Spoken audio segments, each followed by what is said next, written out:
Magang kahon. Nahiwaga. Baligtad pa yung bukas.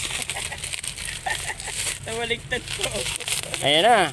Malalaman na ang katotohanan. Kung anong laman. Ayun na po. Kwarta o kahon. Yung inano natin, Bek, ito na yun. Ayun nga yun. Yawa ka. Yung sa tuktok. Tuk-tuk. Ay, TikTok pala. May tuk-tuk si... Uy! Nahanap kasi sa nanay ni ano ah. Nanay ba yun sa asawa mo yung naghanap sa'yo? Di na niya, ganon. Oo, yung dandun sa ano kay Ate Inday. Ito hinahanap. Di na mo yata yun eh. Di ba, Gol? Di ba? Nanay niya sa asawa niya yun. Ha? Nanay sa asawa niya yun. Di na nasabihin mo na kasi. Ganon nga niya. Diyan ako sa Bulacan. Ay ba, yung kasama sa asawa mo dati yung sa EDSA, hindi ba yung nanay ni, ano yun? Yung sa EDSA? Kita niya. Tita niya yun? Nahanap ka? Asa na? Andun sa ano? Andun yata sa inyo?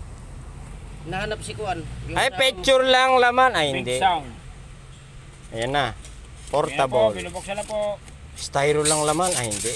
Di itraman day, gabay ra. Gamay-gamay ha, pero Kasi maganda yan. malaki kahon. Testing o. Yan o. Ano lang malaki. Oh, daku. Uminit oh. Daku. Daku. Oh my goodness, daku. Daku microphone. Uminit oh.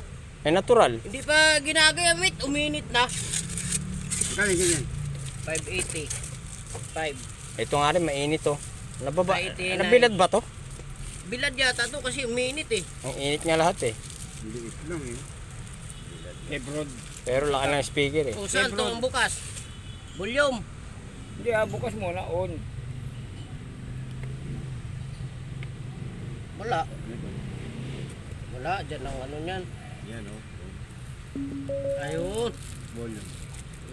Eh ano mo, Wala na. connect back. I-connect Yun. mo. I-connect mo.